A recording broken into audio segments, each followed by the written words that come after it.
কৃষ্ণ। হরে কৃষ্ণ। ঠিক আছে। বন্দে অহং শীঘ্র শীঘ্রিত পদকমলম শীঘ্রং বৈষ্ণবানুশ্চ শিল্পম সাক্রজাতম সহগণ রঘুনাথম নিতং তং সজীবম সাদ্বৈতং সাবধূতং পরিজন সহিতম কৃষ্ণ চৈতন্য দেবম শ্রী রাধা কৃষ্ণ পাদান সহগণ ললিতা শ্রী বিশাখান নিতাংশ্চ বাঞ্ছা কল্পতরুভ্যশ্চ কৃপা সিন্ধুভ্যেব চ পতিতানাং পাবনেভ্যো বৈষ্ণবেভ্যো নমো নমঃ। সর্বাগ্রে পরম আরাধ্যতম শ্রী শ্রী গৌড়ীয় গুরুবর্গের শ্রী পাদ পদ্মে ঐদিকী কৃপা ভিক্ষা করে আজ আমরা শ্রী শ্রী চৈতন্য চরিতামৃতের ধারাবাহিক ক্লাসে আজকে আমরা অন্তলীলায় চতুর্দশ পরিচ্ছেদে আমরা গতকাল 46 নম্বর শ্লোক পর্যন্ত আস্বাদন করেছিলাম। আজকে আমাদের 47 নম্বর শ্লোক থেকে শ্রবণ করার কথা।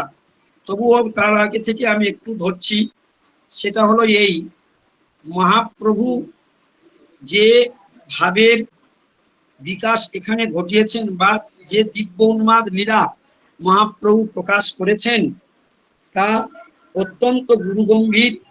এটা সকলের জন্য আমাদের নয়, তথাপি মহাপ্রভুর অপার করুণায় শোনা যাচ্ছে না? বনমালী ভিডিও অফ করে দিন, বনমালী ভিডিও অফ করে দিন, বনমালী প্রভু ভিডিও অফ করে দিন। হ্যাঁ, তো সেই মহাপ্রভুর অপার করুণাতে, কৃষ্ণদাস কবিরাজ গোস্বামীপাদের অপার করুণাতে, গুরুবর্গের অপার করুণাতে আজকে আমরা সেই গুরুগম্ভীর লীলা কথা শ্রবণ করছি। গতকাল পর্যন্ত আমরা যে বর্ণন শুনেছিলাম সেখানে দেখেছিলাম একজন সাধারণ যোগীর সঙ্গে তুলনা করে মহাপ্রভু কিভাবে ভক্তি যোগীর রূপক লীলা সেখানে প্রকাশ করেছেন।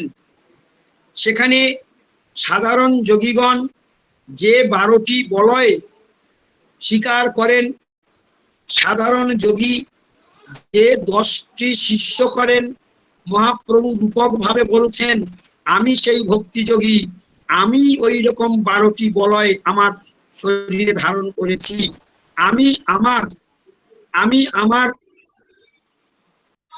স্বয়ং আমার 10টা ইন্দ্রিয়কে আমি শিষ্য বানিয়েছি। সাধারণ যোগীরা যেমন 10টি শিষ্য বানায়, আমি আমার তদ্রূপ আমার ইন্দ্রিয়কে এইভাবে আমি 10টি শিষ্য রূপে বানিয়েছি। বল 10টি শিষ্য রূপে বানিয়েছি। তো 10 ইন্দ্রিয় শিষ্য করি, মহাবাউল নাম ধরি, শিষ্য লই না করিল গমন, মোর দেহ সসদন বিষয়ে ভোগ মহাধন, সব ছাড়ি গেলা বৃন্দাবন। এইখানে যে কথাটা এখন আমরা আস্বাদন করলাম, মহাপ্রভু তিনি দিব্য উন্মাদ লীলাতে তিনি 10 দশাগ্রস্ত হয়েছিলেন, 10টি দশা লাভ করেছিলেন।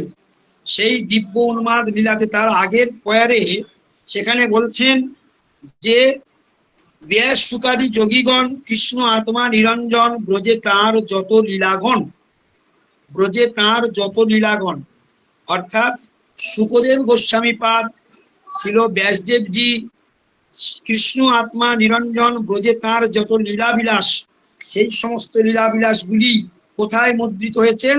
ভাগবত আদি শাস্ত্রগণে করি আছে বর্ণনে, সেই তর্জা পড়ে অনুক্ষণ।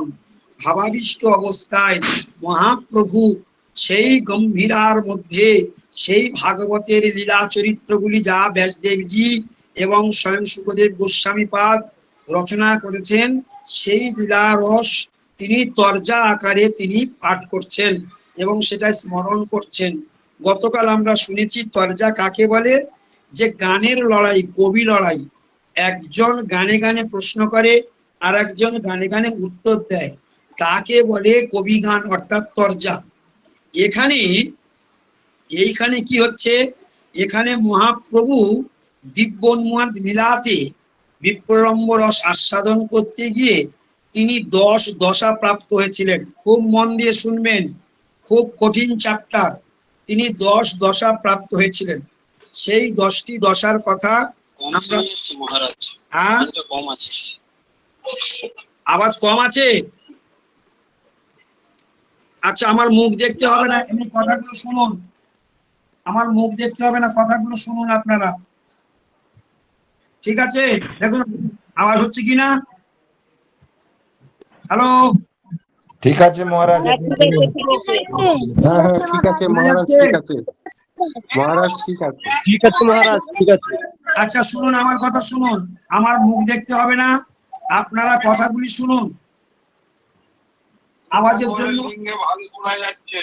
ঠিক আছে, চুপচাপ হয়ে যান। তো মহাপ্রভু 10 দশা প্রাপ্ত হয়েছিলেন, এই শব্দটা আপনারা ভুলবেন না। মহাপ্রভু দিব্য উন্মাদ লীলাগ্রস্ত হয়ে তিনি বিপ্রলম্ব রস আস্বাদন করতে গিয়ে, সেই ব্রজরস আস্বাদন করতে গিয়ে তিনি গম্ভীরার মধ্যে 10 দশা প্রাপ্ত হয়েছিলেন। এবং সেই 10 দশা এখানে বর্ণন করা হবে একের পর এক। কৃষ্ণদাস কবিরাজ গোস্বামীপাদ সেই 10 দশার বর্ণন তুলে ধরেছেন। কি বলছেন? যে 10 ইন্দ্রিয় শিষ্য করি। কাদেরকে তিনি শিষ্য করেছেন? 10টা ইন্দ্রিয়কে তিনি শিষ্য করেছেন।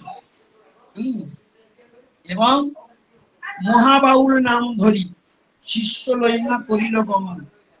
কোথা গেলেন? বৃন্দাবনের পথে। মোর দেহ সসদন বিষয় ভোগ মহাধন, সব ছাড়ি গেলা বৃন্দাবন। 10টা শিষ্য অর্থাৎ 10 ইন্দ্রিয়কে তিনি বৃন্দাবন গমন করলেন। বৃন্দাবনী প্রজাগণ, বৃন্দাবনী প্রজাগণ যত স্থাবর জঙ্গম, অর্থাৎ বৃক্ষলতা গৃহস্থ আশ্রমে। এইখানে গতকাল আমরা যেগুলো শ্রবণ করেছিলাম, যে 12টি বলয়ের কথা শ্রবণ করেছিলাম, আর এখানে আজকের আমরা 10টি ইন্দ্রিয়কে যে শিষ্য করেছেন তার কথা আমরা শ্রবণ করছি। হরিবল। কি বলছেন? যে বৃন্দাবনে প্রজাগণ যত স্থাবর জঙ্গম, বৃক্ষলতা গৃহস্থ আশ্রমে। বৃন্দাবনের প্রজাগণ মানে কারা? ব্রজবাসী। আর কারা আছে? যত স্থাবর জঙ্গম, বৃক্ষলতা গুল্ম ময়ূর ময়ূরী আদি, কোকিল সারস আদি ধ্বংস, যে সমস্ত তারা স্থাবর জঙ্গম, বৃক্ষলতা গৃহস্থ আশ্রমে, অর্থাৎ সেই ব্রজবাসীগণ। তার ঘরে ভিক্ষাটন ফলমূল পত্রাসন, এই বৃত্তি করে শিষ্যগণ। অর্থাৎ এখানে শিষ্য কারা? মহাপ্রভুর 10টি ইন্দ্রিয়কে নিজের শিষ্য বলে বর্ণন করছেন। মহাপ্রভু নিজের 10টি ইন্দ্রিয়কে, এই 10টি শিষ্য কি করে?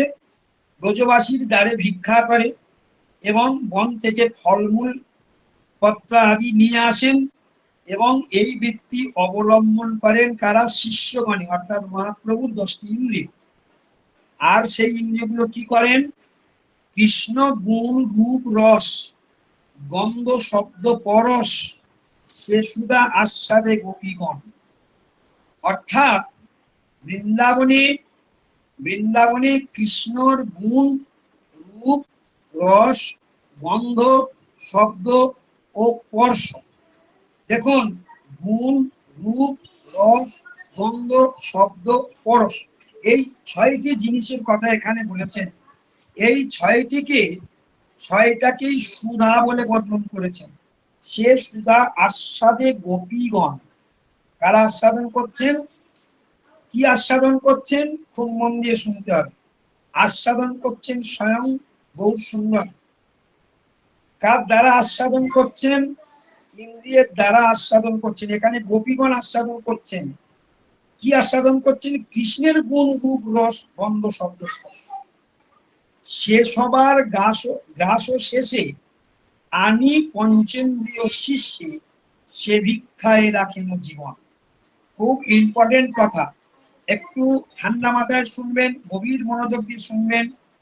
তাহলে গোপীগণ বৃন্দাবনে কৃষ্ণের গুণ আস্বাদন করছেন, রূপ আস্বাদন করছেন, রস আস্বাদন করছেন, গন্ধ আস্বাদন করছেন, শব্দ স্পর্শ আস্বাদন করছেন। এইবারে গোপীগণ আস্বাদন করার পরে তারা যে আস্বাদন করেছেন তাদের উচ্ছিষ্ট প্রসাদ, তাদের সেই গোপীগণের আস্বাদনের যে উচ্ছিষ্ট প্রসাদ, সেটাকে বলছে তা সবার গ্রাস শেষ। তা সবার মানে গোপীগণের, তা সবার গ্রাস শেষে আনি পঞ্চেন্দ্রীয় শিষ্য। এখানে কোন পঞ্চেন্দ্রীয় শিষ্যের কথা বললেন? আমি একটু আগে বলেছি 10 জন ইন্দ্রিয়কে শিষ্য বানিয়েছেন। এখন এখানে পঞ্চেন্দ্রিয়ের কথা কেন বললেন? এই রূপ রস গন্ধ শব্দ স্পর্শকে ধরতে পারে পঞ্চ জ্ঞানেন্দ্রিয়, তাই এখানে পঞ্চেন্দ্রিয়ের কথা বলেছেন। সে ভিক্ষায় রাখেন জীবন। এবার কি বলছে? জাগর দশা, 10টি দশার মধ্যে এখানে হচ্ছে জাগর দশা।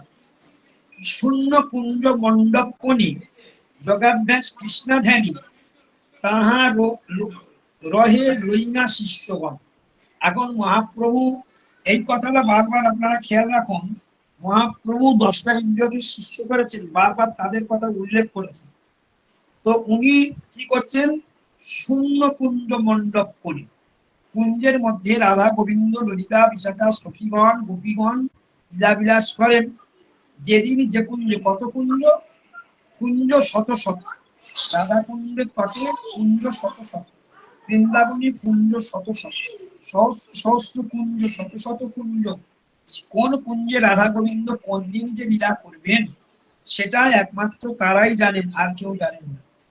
তো সে যেসব কুঞ্জগুলো শূন্য হয়ে পড়ে থাকে, মহাপ্রভু ভাবাবিষ্ট হয়ে ভাবছেন সেই শূন্য কুঞ্জ মণ্ডপ কোণে, সেই কুঞ্জের মধ্যে এক কোণে যোগাভ্যাস কৃষ্ণ ধ্যানী, যোগীরা যেমন কৃষ্ণ ধ্যানে বসে, উনি সেই যোগাভ্যাসে কৃষ্ণ ধ্যান করতে বসলেন। কোথায়? না সেই শূন্য যে কুঞ্জগুলো পড়ে রয়েছে, কাদেরকে লয়ে? তাহা রহে লইনা শিষ্যগণে, সেই 10টি ইন্দ্রিয় তাদেরকে নিয়ে মহাপ্রভু শূন্য কুঞ্জে বসে কৃষ্ণ ধ্যান করছেন। কৃষ্ণ আত্মা নিরঞ্জন সাক্ষাৎ দেখিতে মন ধ্যানে রাত্রি করে জাগন। অর্থাৎ সেই ধ্যান করতে করতে সেই কৃষ্ণ নিত্য নিরঞ্জন আত্মাকে দর্শন করার লালসায় সারা রাত্রি ধ্যান করে করে জাগরণ করে কাটিয়ে দিলেন। ঘুম আর মহাপ্রভুর হলো না, ওই কুঞ্জে বসে ধ্যান করতে করতে সারা রাত জাগরণ করলেন। এটাকে বলা হয় জাগর দশা। 10 দশার একটি দশা হলো জাগর দশা। এবারে আরো 3টি দশার কথা বলছে। 10 দশার কথা বলবো, আর সময় আমাদের হাতে নেই, সময় খুব কম আজকের অল্প ক্লাস হবে, কারণ আমি এখন বাইরে রয়েছি। ওখান থেকে আরো 1-1.5 ঘন্টা আমাদের গাড়িতে যেতে হবে। তো এখানে শুনে নিন। এবারে 3টে দশা। জাগর দশা মানে কৃষ্ণ ধ্যান করতে করতে কুঞ্জের মধ্যে 10 ইন্দ্রিয়কে নিয়ে কৃষ্ণ ধ্যান করতে করতে সারা রাত জাগরণ হয়ে গেল, এই দশাটার নাম হলো জাগর দশা। আর ব্যাধি মোহ ও মৃত্যু, এ আর 3টে দশা। ব্যাধি একটি দশা, মোহ একটি দশা, মৃত্যু একটি দশা। তো কি কি বলছে এখন আমরা শুনবো। বলছে কৃষ্ণ মন কৃষ্ণ বিয়োগী দুঃখে মন হইল যোগী, সে বিয়োগে 10 দশা হয়। মন যখন কৃষ্ণ বিয়োগ অর্থাৎ কৃষ্ণকে দর্শন না পেয়ে মনের কি অবস্থা হলো? দুঃখে মন হইল যোগী, সে বিয়োগে 10 দশা হয়। কৃষ্ণ বিরহের যে 10টি দশা আবির্ভূত হয়েছিলেন, সেই 10 দশার কথা এখানে বললেন। সে দশায় ব্যাকুল হই না, মন গেল পলাই না, শূন্য মোর শরীর আড়ায়।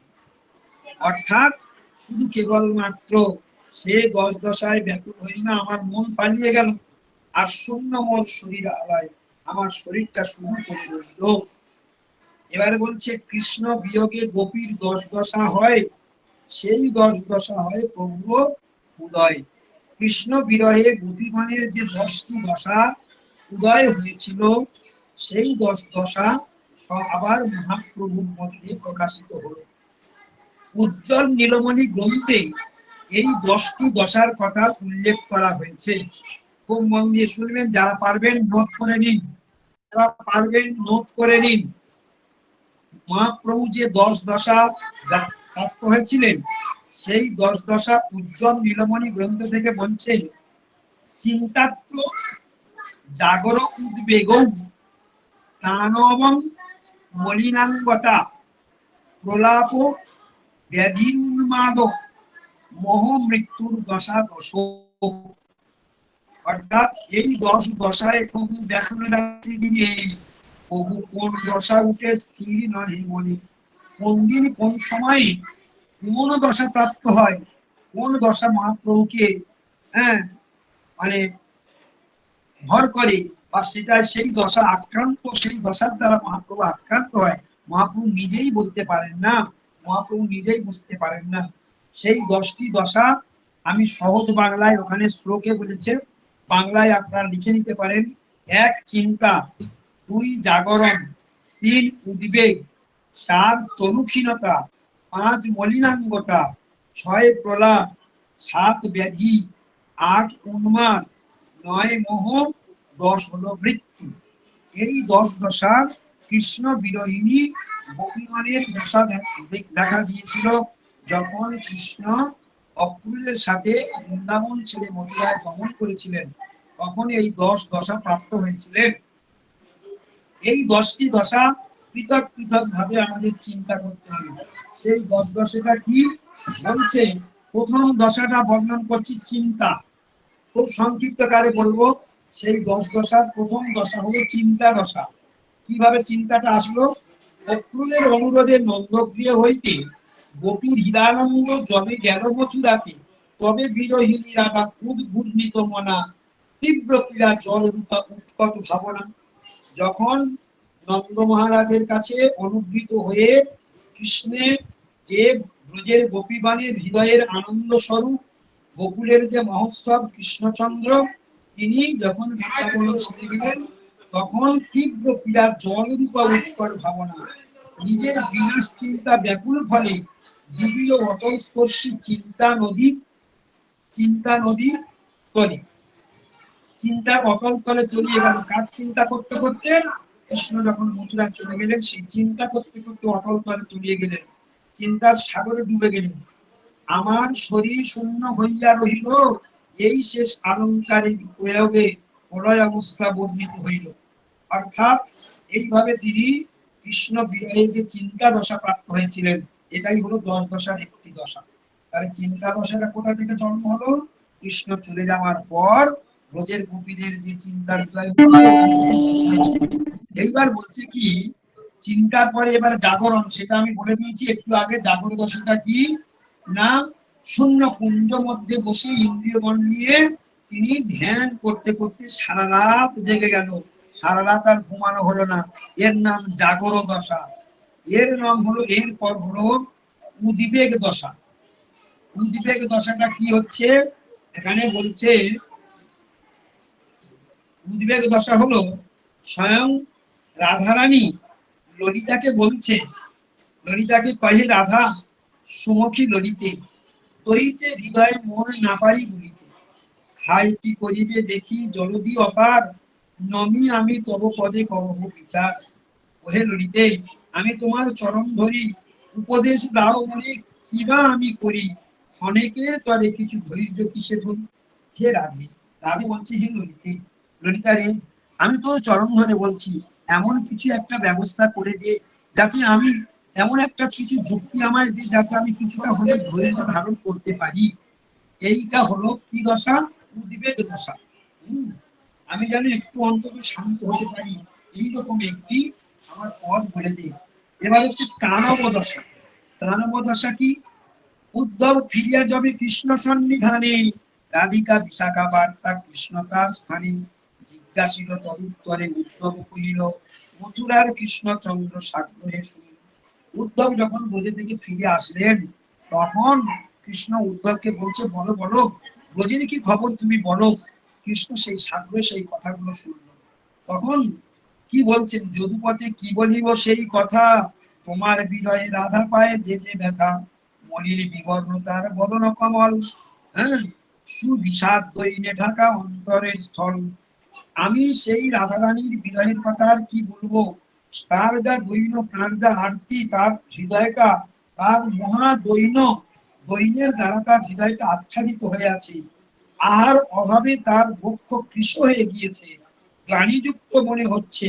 হ্যাঁ, শুনো রসময় নিদাগ শরীরে, অর্থাৎ প্রখর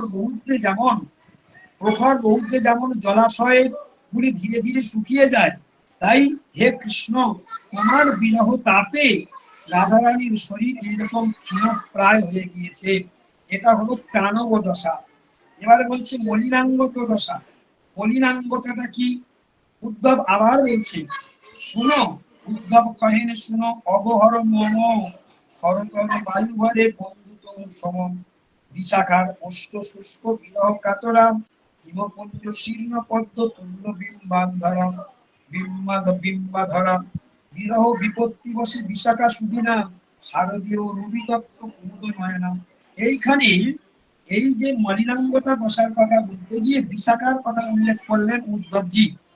তিনি বললেন যে বিম্বাধর সদৃশ যে বিশাখার যে অধর, সেটা কি হয়েছে না, রবিতত্ত্ব কুমুদ নয়না, সেই যে তার রূপের বর্ণনটা, সেটা শুষ্ক বিরহ কাতরা হয়ে তার সেই যে সৌন্দর্য, তার যে লাবণ্যতা, সেটা যেন শুষ্ক শুষ্ক হয়ে গিয়েছে। সেখানে যেন আর সেই আনন্দের ছাপ নেই, সব যেন কেমন হয়ে গেছে, এইসব মলিনতা প্রাপ্ত হয়েছে। এবার কি বলছেন, এবার কি দশা? এবার হচ্ছে প্রলাপ দশা। প্রলাপ দশাতে কি বলছে, কি প্রলাপ? রসিক ভর্তিকা রাধা বিলাপ কাতর, বলে সখী কোথা নন্দকুল শশধর। হ্যাঁ, রসিক ভর্তিকা কাদের বলে? যে নারীর স্বামী বিদেশে থাকে তাদেরকে প্রসিত ভর্তিকা বলে। ঠিক সেই দশা প্রাপ্ত হয়েছেন রাধারানী। হ্যাঁ, সখী কোথা নন্দকুল শশধর, তার মাথায় সিকিচন্দ্র অলঙ্কার কোথা গেল বল, গম্ভীর মুরলী রবকারী কোথা গেল, ইন্দ্র নীল মণি দুটি পুরুষ উত্তম, দাস রস কাণ্ড বিবাহ তব সুহিতম, মম প্রাণ রক্ষৌষধি নিধি কোথা গেল, ধিক ধিক ভাগ্যে লিখেছিল এই ফল। অর্থাৎ আমার জীবনে ধিক, আমার সেই সিকিচন্দ্র অলঙ্কার কোথায় গেল, সেই গম্ভীর মুরলী রবকারী কোথায় গেল, আমার সেই ইন্দ্র নীলমণি দুটি পরম পুরুষ কোথায় গেল, আমার রাস রস পাণ্ডবী বা আমার সুহৃদ উত্তম, আমার প্রাণ রক্ষৌষধি নিধি, আমার প্রাণ রক্ষাকারী পরম ঔষধীর সমুদ্রে কোথায় গেল, ধীর ধীর ভাগ্যে লিখেছিল এই ফল। এই কথা বলে তিনি প্রলাপ করতে লাগলেন। এটা 10 দশার মধ্যে 6 নম্বর দশা। 7 নম্বর দশা হলো 7 নম্বর দশা হলো ব্যাধি। 7 নম্বর দশা কি ব্যাধি? অর্থাৎ বিরোহিনী রাধা কয় সুলভ ললিতে, কৃষ্ণের বিরহ জ্বর না পারি বর্ণিতে। মৃন্ময় সংকুটে তপ্ত যেরূপ কনক, বরলাদি হইতেও ক্ষোভের জনক। বলছে আমি কৃষ্ণের বিরহ জ্বর আমি সহ্য করতে পারছি না। মৃন্ময় সংকুটে তপ্ত যেমন কনক, যেমন লোহা তপ্ততে থাকলে গরম করা হলে কনক পর্যন্ত গলে যায়, এবং বরলাদি হইতেও ক্ষোভের জনক, বিষের জ্বালার থেকেও যেন আমার জ্বালা অধিক হয়ে যাচ্ছে, আমার এই বিরহ জ্বালা। আর কি বলছে, আরো বলছে বজ্র হইতে সুদুঃসহ বিদ্ধ শল্য, অর্থাৎ বজ্রে যে বিদ্ধ করলে যে আঘাত, তার থেকেও এর শেল আমাকে দগ্ধ করছে। যেন যন্ত্রণায় তীব্র বিসূচিকা তুল্য, যেমন বিসূচিকা অর্থাৎ বিছায় কামড়ানে যে জ্বালা করে সজনী, আমার মর্ম ভেদিতেছে যেই, অতিশয় পরাক্রম বলে সেই। অতএব দেখা গেল যে বিরোহিনী রাধার সেই দশা প্রাপ্ত এখানে হলো। এবারে উন্মাদ দশা। উদ্ধব কহে তব বিরহ কাতরা, হে মুরারে রাধা অকারণে হাস্য করা, গৃহ মধ্যে ভ্রাম্যমানা প্রশ্ন দ্বারে তারে, সচেতন অচেতন কিছু না বিচারে, বিষম বিরহ খেদে বিদুরা রাধিকা, বিভ্রান্তের বসে উঠিছে মৃত্তিকা। অর্থাৎ বৃন্দাবনের মধ্যে উন্মাদ দশা কি হয়েছে, স্থাবর কি জঙ্গম, সেসব বিচার না করে গুরুদেব চলে যাচ্ছেন তার জন্য। তো সাগর জঙ্গম বিচার করে তিনি কি করলেন না, সাগর কি জঙ্গম কোনো বিচার না করে যাকে দেখছে তাকে জিজ্ঞাসা করছে, হ্যাঁ আমার প্রাণ কৃষ্ণ কোথায়, আমার প্রাণ কৃষ্ণ কোথায়, হ্যাঁ সকলের কাছে এরকম বলছে এবং বিভ্রান্তের বসে এবে লুটিছে মৃত্তিকা মাটি খুলছে। এটা হলো ৮ নম্বর দশা। ৯ নম্বর দশা হলো মোহ। ললিতা কৃষ্ণের স্থানে লিখিল পত্রিকা, তব সুবিচ্ছেদে মূর্ছা ধরিয়া রাধিকা, হে সংসারে সচিবের বিধাতা হইয়া, দৈন সুন্দর হরে চিত্ত বিকার সমিয়া, বলে বাষ্প তরঙ্গের স্তম্ভন করিয়া, রাধা আছেন তবে গুরু চিন্তা লইয়া, নারী বদরূপা মহানিধি আশা করি, শ্রীরাধা বিষয়ে তুমি চিন্তা করি হরি, আজি বা আগামী কল্প লভিবে সন্দেশ, সুখে অবস্থান করো আনন্দ বিশেষ। এই কথাটা বললেন। বললে এর মধ্যে কি যে ললিতা সখী কৃষ্ণের কাছে পত্র লিখে, হ্যাঁ কৃষ্ণের কাছে পত্র লিখে বলছে তুমি রাধারানীকে গোপীগণকে তুমি মানে মৃত দেখতে চাও, এইভাবে তাদেরকে জীবনকে তুমি কষ্ট দিচ্ছ, এই চিঠি পাওয়ার পরে তুমি যদি সুখে থাকতে পারো তাহলে থাকো, আনন্দে থাকো, এই কথা বললেন। এবার মৃত্যু দশা আমি সংক্ষিপ্ত কারে বলছি, তাই অতিরিক্ত হয়ে গেছে। আর মৃত্যু দশার কথা বললেন। মৃত্যু দশাতে কি বললেন? মৃত্যু দশাতে বললেন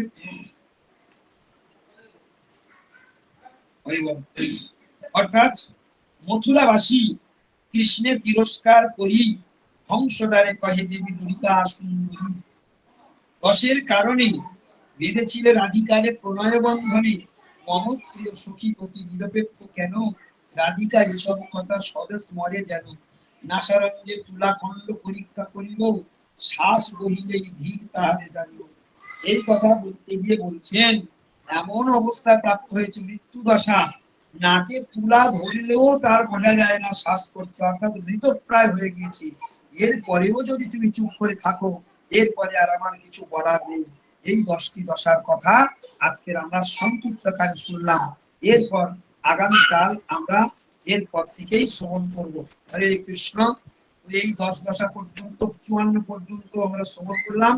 আগামীকাল আমরা 55 থেকে ধরবো। বাঞ্ছা কল্পতরুভ্যশ্চ কৃপা সিন্ধুভ্যেব চ পতিতানাং পাবনেভ্যো বৈষ্ণবেভ্যো নমো নমঃ।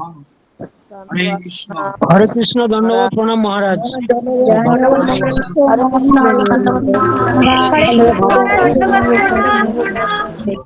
উনি